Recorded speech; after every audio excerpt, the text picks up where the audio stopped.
Welcome, and thank you for joining for another whiskey review. Today, we're going to take a look at a vintage year from Lagavulin. Lagavulin, my favorite distillery, Dustin. And if you're a fan of this channel, you probably know that well by now. Like with anything else, they had good years and okay years. Some years are better than others, Dustin. You got to believe me when I tell you. For instance, 1995. They made the 2013 Jazz from the 1995 vintage and the 2014 Feis Ile, 19-year-old from the 1995 vintage. Both incredible whiskeys. Then there were two distillers editions that were of note from 1995. My favorite being the 2013 bottling, which was an 18-year-old, which was rare for the distillers edition. Probably one of my favorite distillers edition ever. So year matters when it comes to Lagavulin, Dustin. Oh, yeah. Probably no year gave us more impressive whiskeys than 1991. You're probably missing 3 or 4 like the really crazy rare bottles. Yeah, no doubt. You know what I mean? Like the auction bottles and things like that. Yeah, Here were 3 whiskeys from what I thought Lagavulin's best year was as far as releasing some epic bottle whiskeys. And what we're going to do is compare them to see which is the best of the 3 because all are absolutely epic. So what we have here is we have the 2016 25-year-old 200th anniversary Lagavulin, comes in at 51.7%. It is the Lag 25 you want if you know Lag 25.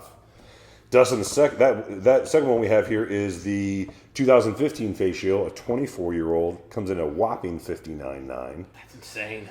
And then lastly, from 1991, we have the 2012 release, I believe, of the 21-year-old at 52%. All 3 of these one-offs, all 3 of these not many bottles. I believe this was 8,000, this was 3,500, and I think this was 2,772.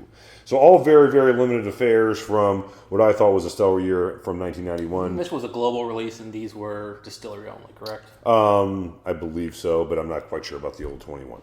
Gotcha. Okay. 1991, Dustin. Jordan won his first title. It's a good time to be a fan of the Bulls for the next half a decade or so. I was just entering high school in the second half of the year. It has been a bad couple years to be a fan of the Bulls before that. No. It was. Jordan was putting on a show. Yeah, back then. All right, so we're going to get into 3 of these epic Lagavulins. Is that a good or bad time to be a Bills fan? Both. Good until the end.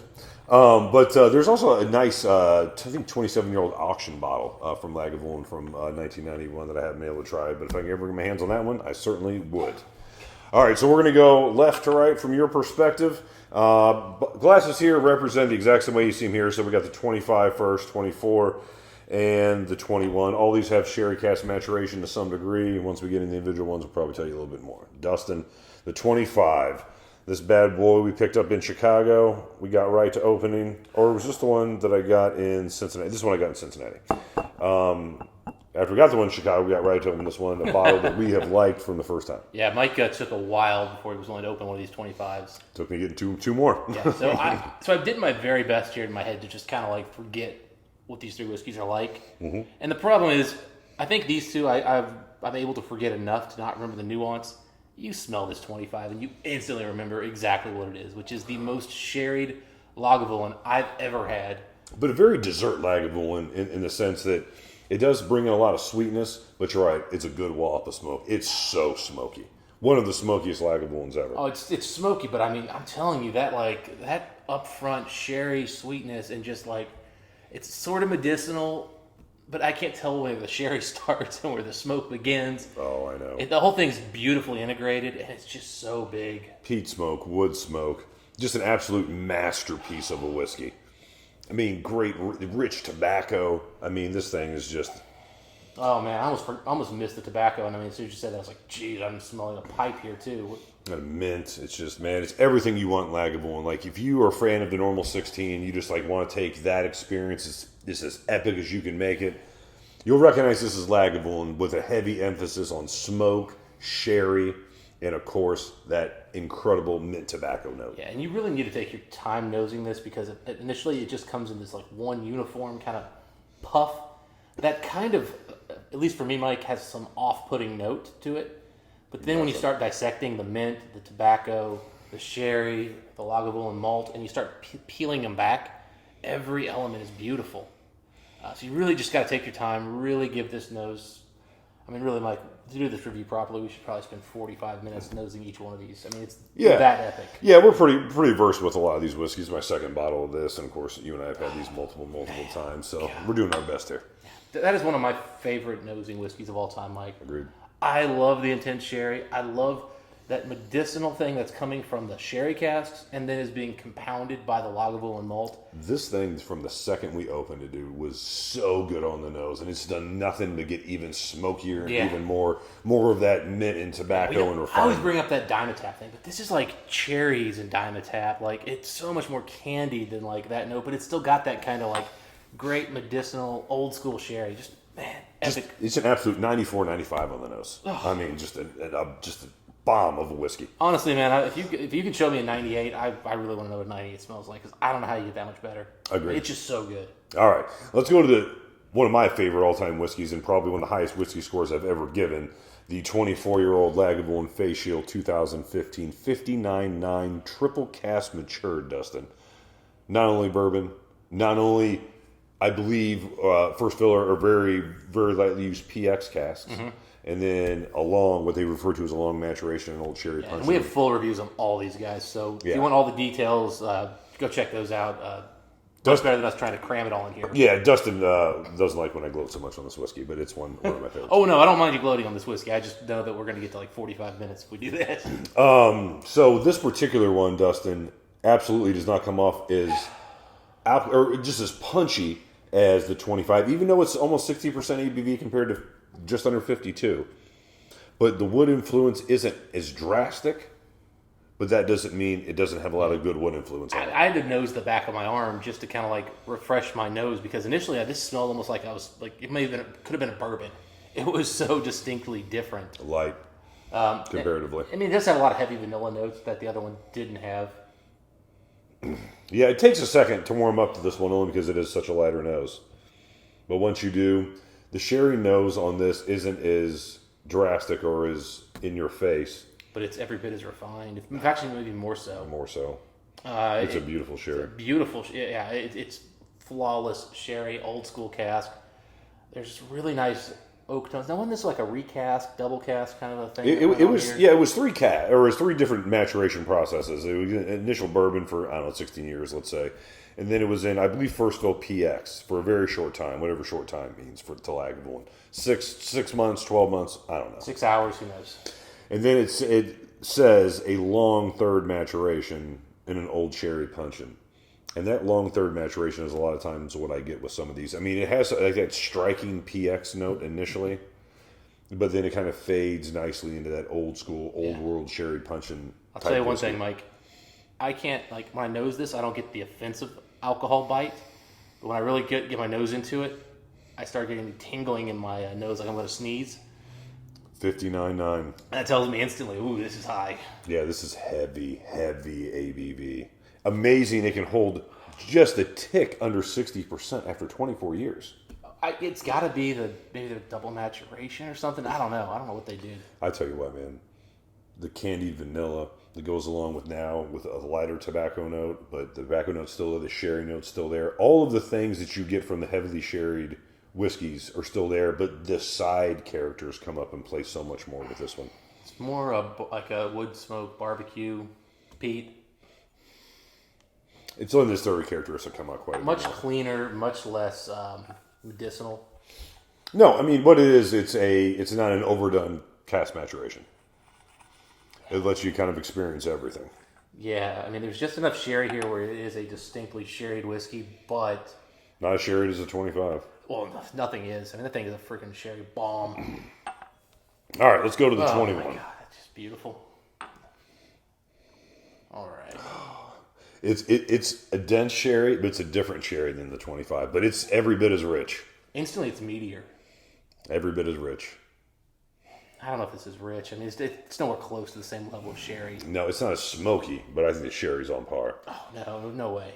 It's just an older, like, more of a Dynatap, more of a darker sherry. This is...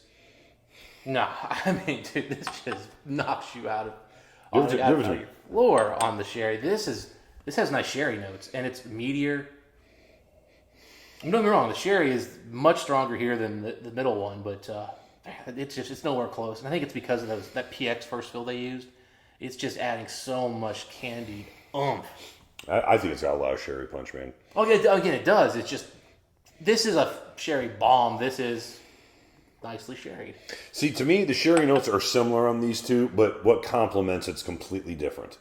This one is complemented by a heavy smoke element that on top of that, you get a lot of the tobacco and the mint on this one. So there's two other huge elements that go with it.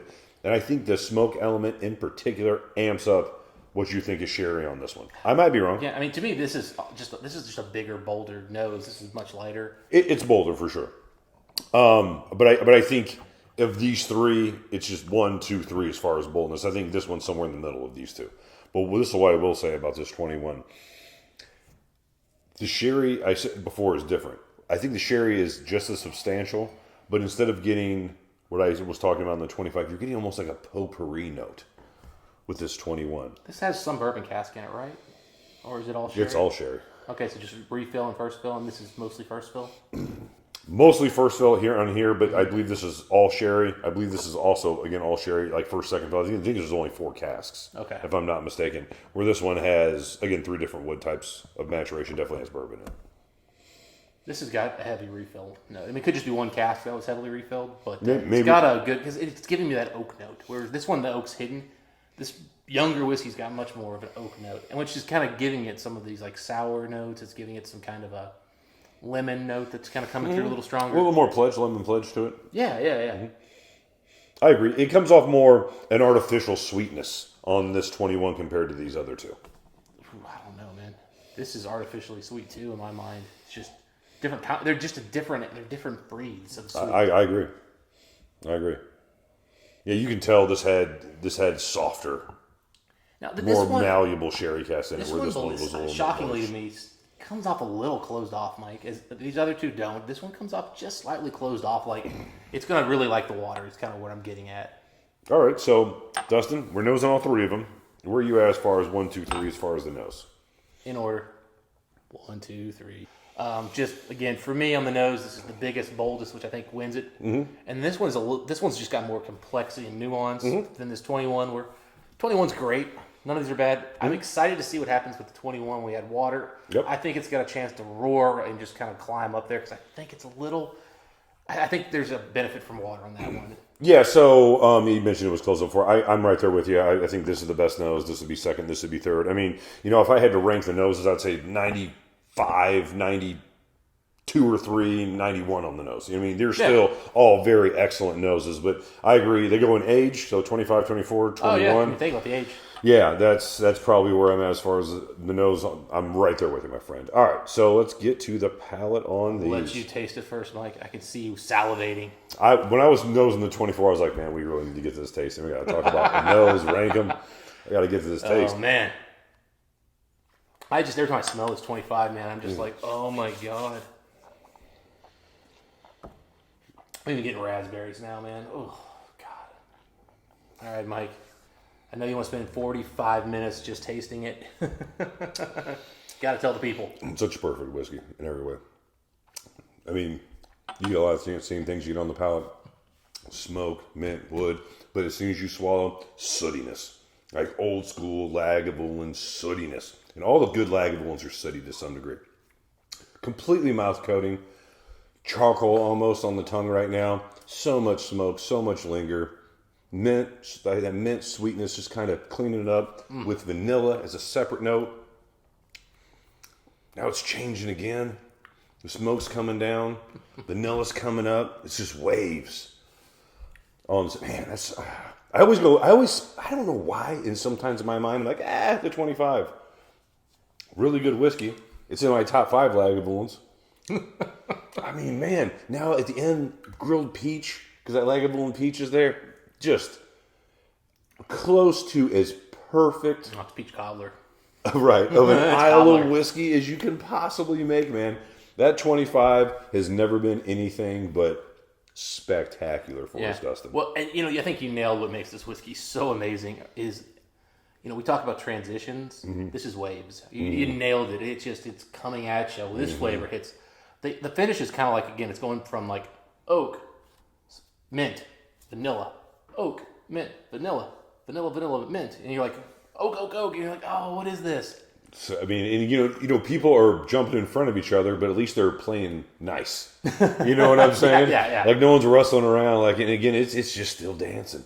It's absolutely beautiful. It's well constructed. Mm-hmm. Everything here goes together, and it's just this incredibly smoky, rich kind. Again, I do come back to it. There is a medicinal note here that, like Lagavulin, like the 12 doesn't really have. But when these heavy sherried ones come in, there's this interesting note that comes with these really old school premium casks, and it's a good thing, but it's a little like, that's different.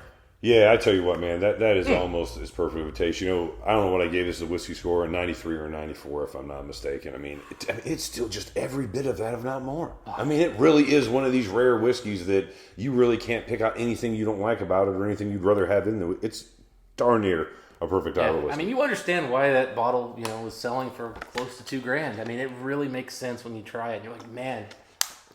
If you're going to have the smoky Isle whiskey, if you ever get a chance to try this one as a Lagavulin fan, trust me, I'm a Lagavulin fan. I got plenty of Lagavulin. This is still special. All these are special.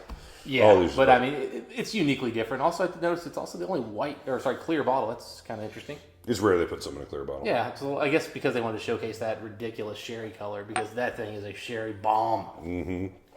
And I'm going to die on that stand right there, Mike. That is by far the biggest, boldest sherry Lagavulin I can remember. Although we'll get back to the 91. I don't think I've had the two of them side by side like this before. Oh, you remember that Lagavulin? Oh. A more tasty whiskey. Milk chocolate, smoke, a little bit of soot.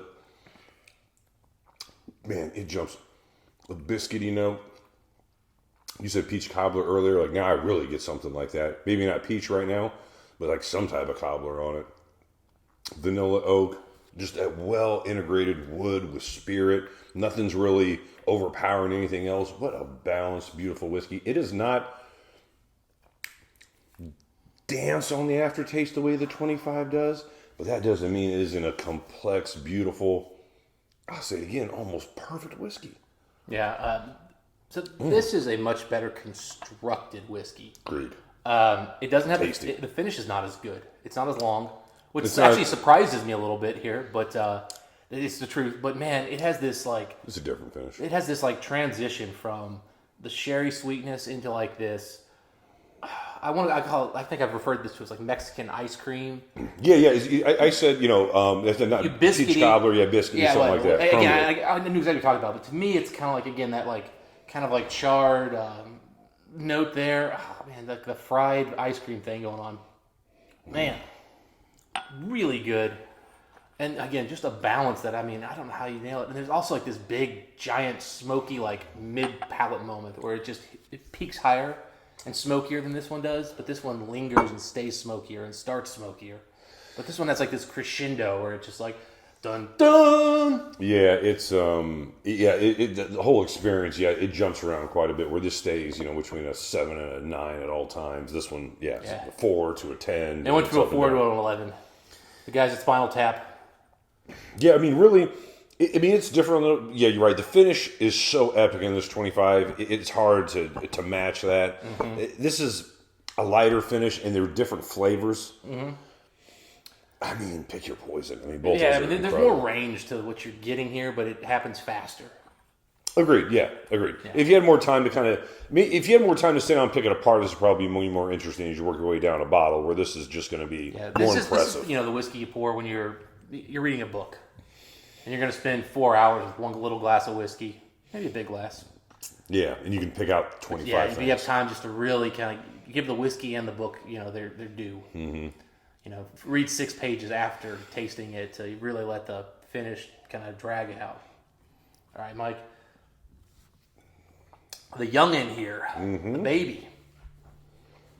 And this is the one I think we've disagreed with the most of these three over the years. You've always been much higher on this one than me. So it'll be interesting to see kind of how this one does now that we're in a proper side-by-side comparison.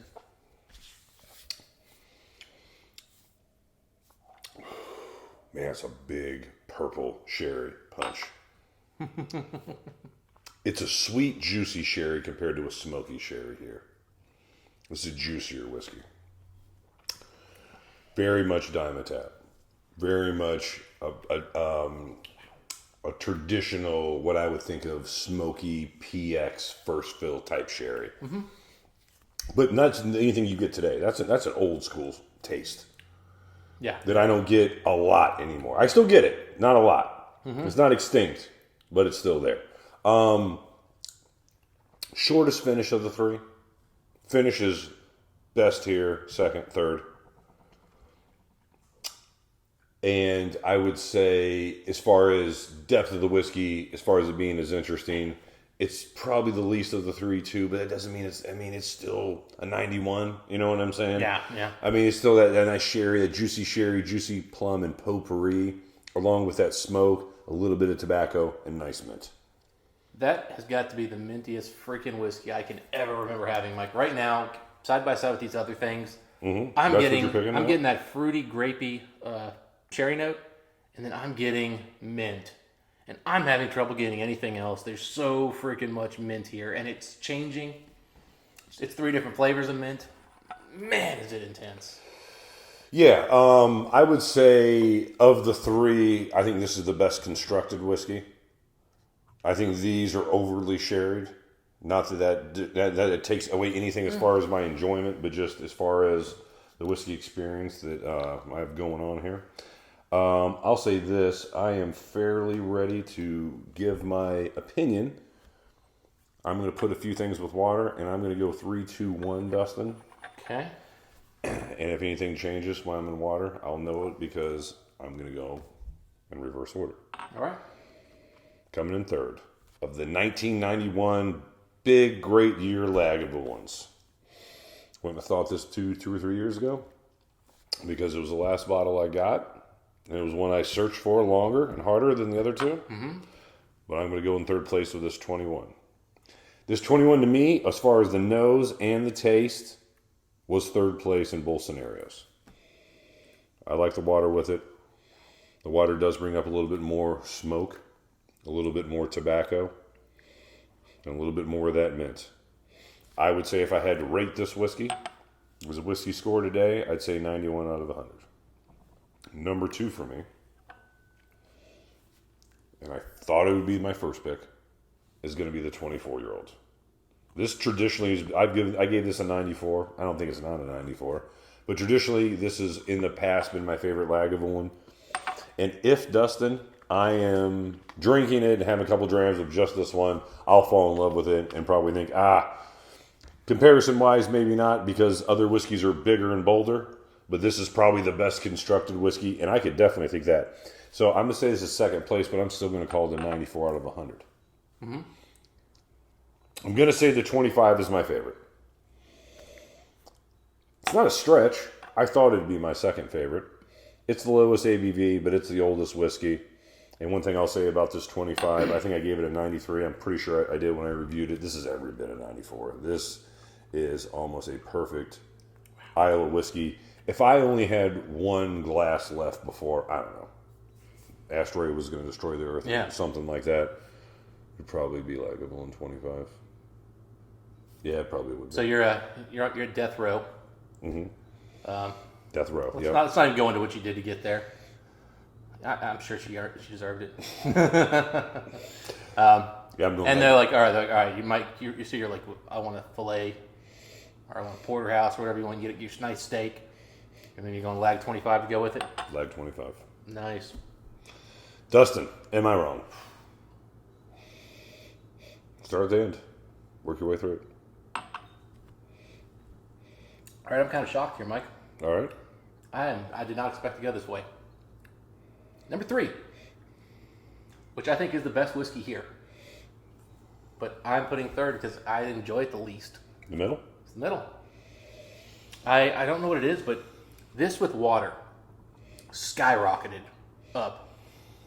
Absolutely epic water. It took the water well. Mm-hmm. It added it brought out the tobacco to separate it from the mint in a way. It did bring out tobacco. And it brought this lingering finish, whereas 24 is just a perfectly constructed. It's perfectly put together. I mean, it's just a flawlessly constructed whiskey. It's amazing, but it's almost like a perfect man or a perfect woman. So it's like, I need something like, I don't know. Need something off balance, off kilter. Something with character. It's too symmetrical. Like there's not, there's not that one little thing I kind of like go, oh yeah, I kind of like that. Mm-hmm. That lazy eye is just a little cute right now. And the other thing is, I think honestly the finish on this one to me is a little bolder. This one might last longer, but this is bolder on the finish. Mm-hmm. That really helped it for me, and I am really appreciating the mint sherry combo here. And that's why this is number 2. Okay. And number 1, I mean that 25 just. It's a runaway here, man. And again, it might be a little off balance. It's got maybe too much sherry. It's maybe not as well constructed, but that finish, is just incredible. It just doesn't stop. And so for me, Mike, 25. That's the best 1991 Lagavulin. Best of 1991 Lagavulins. All right, so what we're going to do at some point then. I thought that was going number 1. Me too. At some point, what I'm going to do is we're going to take this along with some other great Lagavulins, maybe the other 21 from 85. Feis Ile from 2014, maybe the Jazz. Grab the 37 one up while you're at it. Yeah, I need to get that bottle. Yeah, and we'll compare that. We'll give my best Lagavulin ever, but just for the 1991 vintage Lagavulins. Yeah. Which there are 3 epic ones to choose from. Do not let us dissuade you from any of these bottles. I have multiple bottles of all of these. I love all of them. None of them were cheap. All of them were delicious. I'm glad I have them all. Yeah. Dustin, fun review. You got backups to all these, right? All of them. Perfect. Fun review, Dustin. Can't wait for 2027 when we drink these again. Yes. Fun review. Those are our thoughts on the whiskeys. If you guys had a chance to try any of these or all of these, oh man, they're all amazing. I would definitely like to know what you guys think. Especially if you had a chance to line them up like this. Again, as Dustin and I thought, we thought this 24 would be the one. It was not the one. That's why we do comparisons, Dustin. I've been wrong before. I'll be wrong again. Yep. That's all right. We got to have fun. Oh, yeah, let's be honest, guys. This review is more for us than for you guys. Yes. We hope you enjoyed the trip. But Hope you enjoy the trip. We're doing some boring whiskeys for the rest of the time, but on this one, this was a lot of fun. This was not a boring pour. No. I'd like to hear what you guys think. Until next time, Dustin, we wish the folks happy, smoky, sherried whiskey. We'll see you next time. Bye.